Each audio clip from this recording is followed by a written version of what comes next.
사회학자들이 사용하는 말 중에 제1세계, The First World라는 말이 있습니다. 제1세계라는 말과 더불어 제2세계, The Second World, 또 제3세계, The Third World라는 말도 씁니다.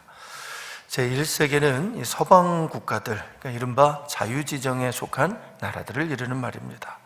제2세계는 구소련을 중심으로 하는 동유럽 국가들, 그러니까 이른바 공산주의 국가들을 가리키는 말입니다. 그리고 제3세계는 이 두 진영에 속하지 않은 나라들, 그러니까 아프리카나 또 동남아 혹은 남미에 있는 나라들, 소위 말하는 개발도상국들을 지칭하는 그런 말입니다. 여러분, 그런데 이러한 구분은 다분히 이 서구 국가들을 중심으로 생각하는 그런 사고지요. 그러니까 자기들, 서구의 나라들이 퍼스트 월드라, 첫 번째 세계라고 생각하기 때문입니다. 하지만 여러분, 실제적으로도 이 제1세계에 속한 나라들, 그러니까 주로 서유럽이나 북미 대륙이 국가의 나라들이 세계의 중심을 이루고 있는 것은 부인할 수 없는 사실입니다. 그 진영에 속한 나라들이 이른바 선진국, 선진이라는 말은 앞서간다라는 advanced country라는 선진국이다라고 하는 것이지요. 여러분, 이것은 경제적으로도 문화적으로도 그리고 정치적으로도 부인할 수 없는 사실입니다. 그렇다면 이 국가들은 언제부터 선진국들이 되었을까요? 언제부터 이 나라들이 앞서가는 나라들이 된 것일까요? 바로 오늘 이 본문에 나오는 한 사건이, 사도행전 16장에 나오는 바로 이 일이 그 시작점이 되었다라고 봅니다.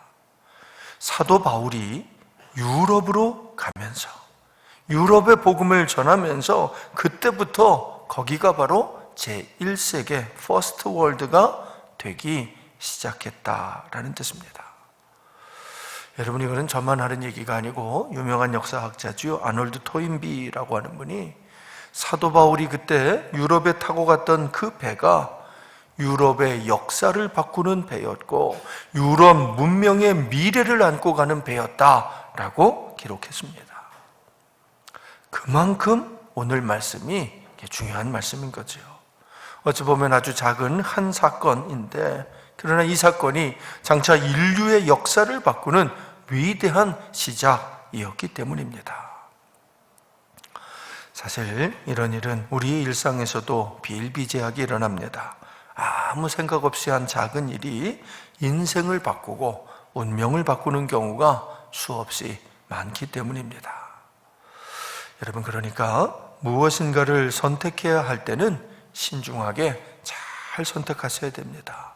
그 선택이 여러분의 인생을 송두리째 바꾸어 버릴 수도 있을 것이기 때문입니다.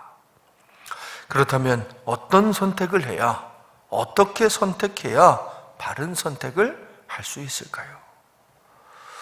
여러분, 사람은 아무리 지혜로운 사람이라도, 아무리 많이 배우고 많이 아는 사람이라도 앞날에 대해서는, 미래에 대해서는 아무도 알지 못합니다.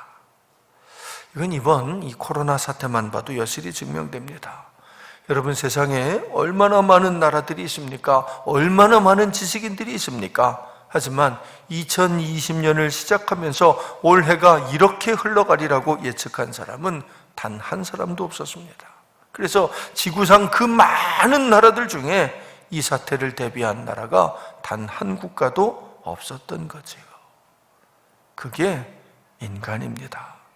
아무도 앞날을 알 수가 없는 겁니다. 여러분, 그렇기 때문에 사람은 어떤 것을 선택해야 올바른 것인지를 사실은 아무도 알 수 없습니다. 오직 한 분, 하나님만이 우리의 미래를 정확하게 아시는 분입니다. 그렇습니다. 오직 하나님만이 시간 바깥에 계신 분, 시간 너머에 계신 분이십니다. 여러분, 그러니까 무엇인가를 선택하셔야 될 때는 반드시 하나님께 물어보고 선택해야 합니다. 다시 말해, 기도하고 기도해서 응답받고 선택하셔야 됩니다. 그것이 제일 지혜로운 것입니다. 그것이 가장 좋은 방법인 것입니다. 바나바는 마가와 함께 구브로로 갔습니다. 그러자 바울은 실라를 선택하고 수리아와 길리기아로 다니며 교회들을 견고하게 했습니다. 역사적인 제2차 전도 여행이 시작된 것입니다. 여러분, 그런데 바울은 무슨 이유로 실라를 선택했던 것일까요? 바울의 동역자 실라. 여러분, 그 실라라는 이름은 약자예요. 실루아노라는 이름의 약자입니다. 아마 그분은 이 바울처럼 로마 시민권을 가졌던 분인 것 같아요. 그런데도 불구하고 하여튼 예루살렘에서는 크게 인정받는, 예루살렘 교회에서는 아주 선지자라고 인정하는 탁월한 인물입니다. 실라는 예루살렘 교회에서 우리 몇 시간 전에 계속 살펴봤던 최초의 공의회, 그때 결정된 사항, 그러니까 이제 야고보가 결정했던 그 몇 가지 사항들이 있었잖아요. 그것을 안디옥 교회에다가 이렇게 전달할 때 그 편지를 직접 들고 바울과 바나바와 함께 갔던 분이지요. 야고보 사도가 이 요긴한 것이라고 표현했던 그것을, 그 상황을 안디옥 교회에 잘 전달하고 안디옥 교회를 막 어지럽히고 있었던 그 유대인들을 제어하기 위해서 하여튼 예루살렘 교회에서 특파된 그런 분이 실라였던 겁니다. 그는 그 사명을 다 마친 뒤에는 예루살렘으로 돌아갔습니다. 자, 그런데 바울이 그런 실라를 다시 부르는 겁니다. 이미 예루살렘으로 돌아가 있는 사람을 다시 안디옥 교회로 부른 겁니다. 여러분, 바울은 왜 실라를 불렀을까요? 아니 뭐 동역자를 구한다면 안디옥 교회 안에도 얼마나 많은 성도들이 있었을 텐데 굳이 실라를, 예루살렘에 있는 실라를 불러온 것일까요? 뭐 일단 실라는 로마 시민권을 가진 사람이니까 여러 가지 이점이 있었겠지요. 또한 뭐 예루살렘 교회에서도 뭐 선지자로 인정을 받는 그런 분이니까 그분하고 동행하면 좋은 점이 많았을 겁니다. 더구나 그는 예루살렘 공의회의 그 결정을 하여튼 책임지고 전달할 수 있는, 예루살렘 교회가 특파했던 바로 그 산 증인이었습니다. 사실은 이 점이 가장 중요했을 겁니다. 여러분, 바울이 이제부터는 여러 교회들을 다니면서, 특별히 이방 교회들을 다니면서 그 교회들 중심으로 복음을 전하려고 하는데, 근데 가장 우려가 되는 점은 유대인들의 반발과 방해였을 것입니다. 자, 그런 상황에서 예루살렘 공의회의 결정을 확실하게 보증할 수 있는 최적의 사람이 실라였던 겁니다. 그러니까 쉽게 말하면 할례 받지 않아도 괜찮다고 말해줄 수 있는 사람, 율법에 매이지 않아도 괜찮다라고 증명해 줄 수 있는 사람이 실라였던 거지요. 과연 바울과 실라는 가는 교회마다 그 결정을 알려주고 다닙니다. 자, 우리 지난 시간에 봤던 본문이지만 한 번 더 읽어봅니다. 4절과 5절, 16장 4절 5절을 함께 읽겠습니다. 시작. 여러 성으로 다녀갈 때에 예루살렘에 있는 사도와 장로들이 작정한 규례를 그들에게 주어 지키게 하니 이에 여러 교회가 믿음이 더 굳건해지고 수가 날마다 늘어가니라. 예루살렘에 있는 사도와 장로들이 작정한 규례, 그러니까 야고보가 요긴한 것이라고 했던 그 규례를 전해주니까 많은 문제들이 해결되고 부흥하게 됐다, 그런 얘기입니다. 그러니까 당시 많은 교회들이, 많은 성도들이 이 율법의 문제로 아주 갈등을 하고 있다가 이제 바울과 실라가 와서 그 복음을 전해주니까 이제 그걸 다 해결함을 받았다, 이런 얘기입니다. 그 당시에 이 소아시아라고 하는 로마식의 표현이에요. 아시아주라고 하는 것인데 지금의 터키 지역을 이제 중심으로 합니다. 하여튼 그 소아시아 터키 지역에는 그때는, 지금은 아닙니다만 이 당시에는 유대인들이, 이스라엘 사람들이 거기 많이 흩어져 살고 있었습니다. 작은 도시에도 좀 회당이 세워질 정도로 하여튼 많은 유대인들이 그때 터키에 살고 있었던 거지요. 그들은 율법을 아주 중요시 여기는 사람들이었습니다. 그래서 그들은 이방인들에게도 하여튼 율법을 지켜야 된다고, 또 반드시 할례를 받아야 된다고 막 이렇게 주장을 하는 사람들이었지요. 자, 그러니까 그 문제는 수리아 안디옥 교회만의 문제가 아니었던 겁니다. 당시의 모든 이방의 교회들이 다 그 문제로 하여튼 시달리고 있었던, 갈등하고 있었던 문제입니다. 여러분, 사실 그 지역에는요, 그 터키 지역에는 사도 바울이 개척한 교회 말고도 다른 분들이 개척한 교회들이 많이 있었습니다. 바울이 개척한 교회는 우리 계속 살펴봤던 비시디아, 안디옥, 이고니온, 루스드라, 더베, 이 교회들 이제 갈라디아 교회라고 하는 것인데 이 교회들이지요. 근데 이 교회 말고도 라오디게아, 히에라볼리, 빌라델비아, 두아디라, 버가모, 서머나, 밀레도, 사도 요한이 그 요한계시록에 7교회 보내는 그런 교회들이 다 거기 포함이 되는 거지. 그러니까 이미 여러 교회들이 설립이 된 상태인 겁니다. 어떤 교회들은 사도들이 가서, 베드로나 요한이 가서 설립한 교회들도 있고, 어떤 교회들은 은혜 받은 성도들이 가서 자생적으로 성도들끼리 세운 그런 교회들도 있고, 하여튼 많은 교회들이 있었던 겁니다. 사도 바울은 이번 제2차 전도 여행 기간에는 그 교회들을 위주로 해서 복음을 전하겠다고 계획을 했던 모양입니다. 일단 예루살렘 공의의 결정을 탁 받았으니 그게 얼마나 강력한 무기가 됩니까? 더군다나 신라가 지금 동행을 하고 있으니 그 교회 가서 이것들을 이 내용들을 알려줘야 되겠다라고 계획을 하는 거지요. 사실은 그래서 일부러 신라를 불러 선택을 한 것이고 그와 함께 다니면서 하여튼 교회들을 든든하게 세워가고 있었던 겁니다. 과연 바울과 실라가 가는 곳마다 그 고질적인 율법의 문제들이 해결함을 받고 교회들이 부흥하기 시작했다는 겁니다. 그러니까 이때부터 유대교와 기독교가 사실상 분리되기 시작했다라는 그런 뜻인 거지요. 그러니 유대인들의 입장에서는 그런 행위가 몹시 거슬렸을 겁니다. 자기들 생각에는 저 사람들도 우리 유대교 안에 들어와야 되는데 그 이방인 신자들이 유대교의 영향력에서 유대교의 범주에서 막 벗어나기 시작하기 때문인 거지요. 그들은 아예 공개적으로 율법 그건 지키지 않아도 괜찮다라고 이야기를 하고 할례 그거 안 받아도 된다라고까지 이야기를 하는 겁니다. 자, 그러니 유대인들이 보기에는 이 사도 바울이 얼마나 마음에 들지 않았겠습니까? 얼마나 나쁜 사람으로 보였겠습니까? 그러거나 말거나 바울은 교회들을 다니면서 율법에서 벗어나라고 복음을 가르치기 시작했습니다. 이방인들의 호응은 뜨거웠습니다. 모두가 그 결정을 기뻐하면서 기쁘게 복음을 받아들이게 된 겁니다. 그래서 바울은 이참에 아예 소아시아에 있는 모든 교회들, 당신이 세운 교회들만이 아니라 하여튼 모든 교회들을 좀 다 방문해 보겠다, 이런 계획을 가지셨던 것 같습니다. 그래서 디모데를 불러다가 할례를 베풀지 않았습니까? 유대인들에게 공격의 빌미를 받지 않게 하려고 그랬던 것입니다. 그런데 이상하게도 성령님은 그런 바울의 행보를 막으셨습니다. 자, 우리 6절, 7절 두 절을 같이 읽어봅니다. 6절과 7절 시작. 성령이 아시아에서 말씀을 전하지 못하게 하시거늘 그들이 부르기아와 갈라디아 땅으로 다녀가 무시아 앞에 이르러 비두니아로 가고자 애쓰되 예수의 영이 허락하지 아니하시는지라. 말씀을 전하려고 그러는데 성령이 말씀을 전하지 못하게 하시고 예수의 영, 성령님의 또 다른 표현이죠. 예수 그리스도의 영이 허락을 해주시지 않았다. 말씀을 못 전하게 됐다, 그런 얘기예요. 성령님께서 어떤 방법으로 바울을 막으셨는지는 확실치 않습니다만은 하여튼 바울은 분명히 알 수 있는 방법으로 성령님께서 바울의 길을 막으신 거지요.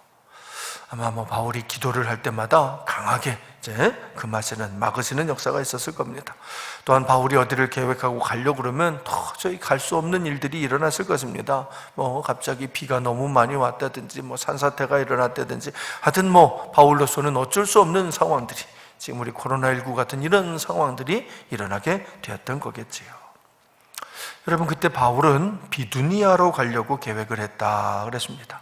비두니아는 지금 그 터키에서 제일 그 번화 지역이죠. 이스탄불이라고 하는 그 이스탄불 그 바로 아래쪽을 쭉 포함해서 거기가 비두니아 지역입니다. 하여튼 터키의 가장 핵심부, 중심부가 되는 거죠. 소아시아의 중심지인데, 근데 글로 가려고 그러는데 성령님이 막으셨다는 거예요. 그래서 거기를 들어가지를 못하고 무시아를 지나서 드로아로 갈 수밖에 없었다 그랬습니다. 드로아, 아주 유명한 도시지요. 도시 자체가 유명한 건 아닌데 호모의 일리아드와 오디세이라고 하는 그 책에 등장하는 전설로 유명한 곳입니다. 세상 사람들은 이 드로아를 트로이라고 그럽니다. 트로이. 그래서 왜 트로이의 목마라는 유명한 전설이 전해지는 바로 그곳이지요.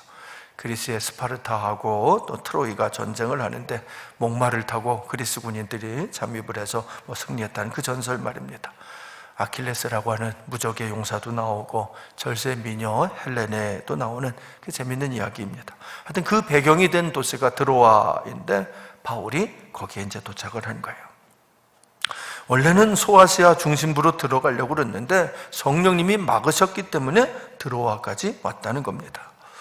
근데 이 드로아는요, 지중해 일부인 에게해, 여러분이 에게해라는 게 뭐냐면 이 터키하고 그리스 사이에 있는 바다, 그러니까 중국하고 우리 사이에 있는 바다가 이 서해고 또 일본과 우리 사이에 있는 바다가 동해이잖아요. 큰 바다가 아니잖아요. 이렇게 작은 바다처럼 지중해에서 그 작은 바다, 그거를 에게해, 그리스와 터키 사이에 있는 바다를 에게해라고 그러는데 그 에게해 연안에 있는 항구입니다. 그러니까 좁은 바다로 있어서 그거 이제 건너가면 배 타고 하루 이틀이면 갈 수 있는 거리인데 그것만 건너가면 그리스로 넘어갈 수 있는 그런 작은 항구 도시인 거죠. 바울은 원래 여기에 올 계획이 전혀 없었습니다. 바울은 그냥 소아시아 터키 내륙에 있는 여러 교회들을 다니면서 예루살렘 공의회의 그 결정을 전해주려고 그런 겁니다. 그렇게 함으로 그 교회들이 더 이상 율법에 매이지 않게 하려고, 할례의 부담에서 벗어나게 해주려고 계획을 했던 거지요. 그래서 그냥 신라를 불러다가 함께하고 디모데에게는 할례까지 베풀고 나름대로 계획을 세웠던 것입니다. 바울은 어디를 가든지 일단 유대인의 회당부터 들어가서 복음을 전하는데 그러려면 디모데도 할례를 받아야 거기 출입이 가능했기 때문인 거지요. 또 그렇게 들어간 다음에는 신라와 함께 율법에서 벗어나는 길을, 그래서 복음을 믿는 길을 알려주려고 이렇게 계획을 세웠던 겁니다. 여러분, 바울은요, 그 바울의 신학을 잘 살펴보면 언제나 유대인을 먼저 생각하는 마음이 그분에게는 아주 절실했습니다. 로마서를 보면 이런 표현이 3번이나 나와요. 먼저는 유대인에게요, 그리고 헬라인에게로다. 3번이나 이런 표현을 써요. 먼저는 유대인에게 복음을 전하고 그 다음에 헬라인에게 복음을 전한다. 이게 바울의 어떤 자기의 지침이었던 것이고 계획이었던 거지요. 그러니까 바울은 기도할 때마다 그렇게 기도했던 겁니다. 소아시아 지역을 위해서, 그곳에 있는 유대인들을 위해서, 그 다음에 헬라인들을 위해서 기도했던 겁니다. 그래서 신라를 부른 것이고, 그래서 디모데에게는 할례를 베푼 것이고, 그들과 함께 제2차 전도 여행을 출발한 거지요. 그런데 성령님께서 그 길을 막으시는 겁니다. 그렇게 기도했던 길인데, 그것이 하나님의 뜻이라고 확실하게 믿었던 이 길인데, 그런데 성령님께서 계속 막으시는 겁니다. 여러분, 이럴 수 있습니다. 이럴 때가 있습니다. 분명 이건 좋은 계획인데, 이게 정말 기도도 많이 한 일인데, 그런데 하나님이 허락하시지 않는 거예요. 그래서 말씀하는 겁니다. 사람이 마음으로 자기의 길을 계획할지라도 그의 걸음을 인도하시는 이는 여호와이시라. 사람의 마음에는 많은 계획이 있어도 오직 여호와의 뜻만이 완전히 서리라. 그렇습니다. 계획은 사람이 세워도 그걸 이루어 주시는 분은 하나님이신 겁니다. 여러분, 그러니까 여러분 계획대로 되지 않는다고 실망하지 마십시오. 사실 우리가 계획대로 세운 계획대로 되지를 않으면 참 속상하고 얼마나 답답한지 모릅니다. 더구나 그 계획을 세우면서 많이 기도를 했다면 더 안타깝고 정말 얼마나 힘든지 모릅니다. 하지만 여러분, 내 계획대로 되지 않는 것도 사실은 은혜입니다. 그렇습니다. 정말은 기도했기 때문에 막아주시는 겁니다. 그렇습니다. 하나님이 막아주시는 겁니다. 아브라함의 계획은요, 다메섹 엘리에셀을 후계자로 세우는 것이었습니다. 그러나 하나님이 막아주셨습니다.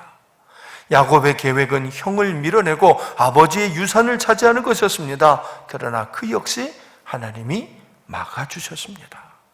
성경에는 이런 일들이 얼마나 많은지 모릅니다. 모세의 계획을 막아 광야로 인도하시고, 다윗의 계획을 막아 성전을 짓지 못하게 하시고, 요나의 계획을 막아 니느웨로 인도하시고, 아무튼 이런 일들이 얼마나 많이 일어나는지 모릅니다. 사랑하는 성도 여러분, 오늘 여러분의 인생에도 이런 일이 일어나고 있습니까? 인생이 여러분의 계획대로 되지 않습니까? 많이 기도했는데 그런데도 길이 열리지를 않습니까? 그것도 은혜입니다. 내 계획대로 되지 않는 것, 그건 역시 하나님이 인도하시는 것이기 때문입니다. 바울도 그러는 겁니다. 바울이 그가 세운 계획대로 되지를 않는 겁니다. 그것도 전도 여행이 그런 겁니다. 여러분, 바울이 이 전도 여행을 계획하며 얼마나 많이 기도를 했겠습니까? 그런데도 그 계획대로 안 풀리는 겁니다. 바울의 계획대로 되지를 않는 것입니다. 그래서 드로아에 가게 된 것입니다. 그런데 그곳에서 놀라운 환상을 보게 됩니다. 자, 우리 8절, 9절, 2절 말씀을 한번 같이 읽겠습니다. 8절과 9절 시작. 무시아를 지나 드로아로 내려갔는데 밤에 환상이 바울에게 보이니 마게도냐 사람 하나가 서서 그에게 청하여 이르되 마게도냐로 건너와서 우리를 도우라 하거늘. 무시아에서 드로아에서 환상을 봤다 그랬어요. 마케도니아 사람이 하나 다 나타나더니 바울에게 이리로 와서 나를 좀 도와주시오, 마케도니아로 와서 도와주시오 그런다는 거지. 여러분이 그리스는 남부와 이렇게 북부로 나누는데 북부 지역을 마케도니아라고 그러고 남부 지역을 아가야 그럽니다. 참 작년 계획대로 하면 지금쯤 여기 갈 생각이 하여튼 제가 꿈에 막 부풀어 있을 때 같은데 10월달 그리스 성지순례 계획했다가 다 포기하지 않았습니까? 하여튼 그 지역에 북쪽은 마케도니아, 남쪽은 아가야 이렇게 말하는 거죠. 그러니까 마케도니아 사람이 나타났다라고 하는 건 그리스 사람이 환상 가운데 나타난 거예요. 그리스 사람이 다 나타나서는 마케도니아로 건너와서 우리를 도우라 그러면서 간절하게 요청을 했다는 거죠. 이게 바울의 환상인데, 여러분, 환상과 꿈은 좀 다른 것입니다. 꿈은 잠을 자면서 보는 게 꿈인 거죠. 근데 환상은 기도하면서 보는 겁니다. 그러니까 바울이 이때도 기도했다는 거예요. 할렐루야. 이분이 바울인 겁니다. 계획대로 되지 않지만 자기가 하는 일이 다 막혀 있는 것 같지만 그래도 계속해서 기도하는 분이셨던 겁니다. 여러분, 우리도 이래야 합니다. 내 계획대로 되지 않아도 그래도 계속해서 기도할 줄을 알아야 하는 겁니다. 그래야 성령님이 인도하십니다. 그렇습니다. 기도해야, 기도를 멈추지 않아야 성령님의 인도하심을 받을 수가 있는 겁니다. 자, 우리 10절 말씀을 같이 읽어보겠습니다. 시작. 바울이 그 환상을 보았을 때 우리가 곧 마게도냐로 떠나기를 힘쓰니 하나님이 저 사람들에게 복음을 전하라고 우리를 부르신 줄로 인정함이러라. 그렇습니다. 바울은 그 환상을 보고는 이것이 하나님의 뜻이구나 라고 인정했다는 겁니다. 비록 그것이 바울이 세운 계획과는 완전히 다른 것이었지만 그럼에도 불구하고 바울은 인정하고 순종했다는 겁니다. 여러분, 사실 바울의 계획에는 이 마게도냐 그리스 지역은 전혀 들어있지를 않았습니다. 왜냐하면 그곳에는 유대인들이 거의 없었기 때문입니다. 여러분이 바울 당시에 로마 황제가 클라우디오라고 하는 사람인데 이 사람이 바로 이 몇 년 전에 로마시에 아주 칙령을 내렸는데 뭐냐면 유대인들은 다 강제로 추방해라 이런 칙령이 내려졌어요. 그래서 이 그리스 지역과 로마 지역은 그렇게 사실 멀지 않거든요. 그래서 하여튼 그리스 로마 이 지역 전역에서 특히 그 로마 인근에는 유대인들이 다 강제로 쫓겨났어요. 그래서 대거 이탈을 해서 그 지역에는 유대인들이 거의 없는 그런 상황입니다. 자, 그런데 바울은 늘 유대인이 먼저라고 생각을 하고 유대인 회당에서 복음을 전하는 게 우선이라고 생각하는 그분의 입장에서는 그러니까 이 지역은 선교 대상으로 먼저 고려할 대상이 아니었던 거죠. 그런데 마게도냐 사람의 환상을 보게 된 겁니다. 바울의 계획에는 전혀 없었던 일을 하나님께서 명하신 겁니다. 여러분, 바로 이 사건이, 바로 이 일이 서구의 역사를 바꾸는 위대한 사건이 된 겁니다. 바울이 그때 유럽으로 들어가는 바람에 유럽이 제1세계가 되었다는 거죠. 아놀드 토인비가 말한 유럽의 역사를 바꾼 사건, 유럽의 문명을 바꾼 위대한 사건이 바로 이 사건이었던 거지요. 뿐만 아니라 바울은 드로아에서 운명적인 한 사람을 만나게 됩니다. 바로 누가입니다. 의사 누가, 이 사도행전의 저자인 누가를 만나는 거죠. 그분을 여기 드로아에서 봅니다. 오늘 본문을 자세히 보면 이 드로아에서 누가를 만났구나라고 하는 것을 알 수가 있습니다. 어디 누가라는 이름은 하나도 안 나오는데 이거 어떻게 알 수 있을까요? 우리 한번 다시 읽어볼까요? 10절 말씀을 한 번 더 읽어보겠습니다. 10절 시작. 바울이 그 환상을 보았을 때 우리가 곧 마게도냐로 떠나기를 힘쓰니 이는 하나님이 저 사람들에게 복음을 전하라고 우리를 부르신 줄로 인정함이로라. 찾으셨습니까, 여러분? 누가라는 이름은 안 나오지만 누가가 여기서부터 같이 했구나 라고 하는 것을 암시하고 있습니다. 우리라는 표현이 그거죠. 여러분이 누가복음이나 사도행전을 쓸 때 한 단어도 그냥 쓰는 게 없어요. 이게 바울이 먼저냐 바나바가 먼저냐 그 순서조차도 굉장히 중요하게 생각하는 거죠. 그래서 여기 그 지칭하는 것들, 저들이라고 계속해서 표현했던 그 표현이 요 구절에서부터 딱 여기 16장 10절 이후부터는 우리가 이렇게 바뀌는 거예요.